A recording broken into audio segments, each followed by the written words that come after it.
മാത്രമല്ല, ഇന്ത്യയിൽ മാത്രമല്ല, ലോകം മുഴുവൻ ഈ സിനിമയെ ഉറ്റുനോക്കിക്കൊണ്ടിരിക്കുകയാണ്. ഇതൊരു അത്ഭുതമായി മാറിയിരിക്കുകയാണ്.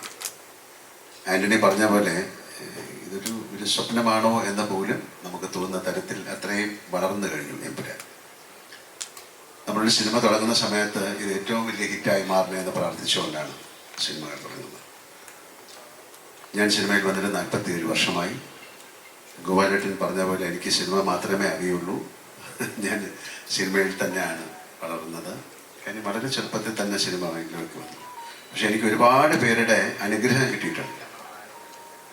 ഞാൻ വന്ന സമയത്ത് ഏറ്റവും വലിയ ആക്ടേഴ്സ്, നസീർ സാറായാലും മധു സാറായാലും Thikkurissy sir, SP Pillai sir, Nedumudi വേണുചേട്ടൻ, ഒരുപാട് പേരുടെ സുഖമായിട്ട്, അല്ലെങ്കിൽ ഞാൻ ജയൻ്റെ കൂടെ അഭിനയിച്ചിട്ടുണ്ട്. അവരുടെയൊക്കെ അനുഗ്രഹത്തോടു കൂടി ഗോപിച്ചേട്ടൻ, തമിഴിലാണെങ്കിൽ Shivaji Ganesan sir, Amitabh Bachchan sir, Nageshwar Rao sir, Rajkumar sir, ഒത്തിരി പേരുടെ ഒരു അനുഗ്രഹത്തോടു കൂടി വന്ന ഒരാളാണ് ഞാൻ. അപ്പം അവരുടെയൊക്കെ ചിട്ടയായ ഒരു സിനിമയോടുള്ള ഒരു സ്നേഹം മനസ്സിലാക്കി ജീവിക്കുന്ന ഒരാളാണ് ഞാൻ.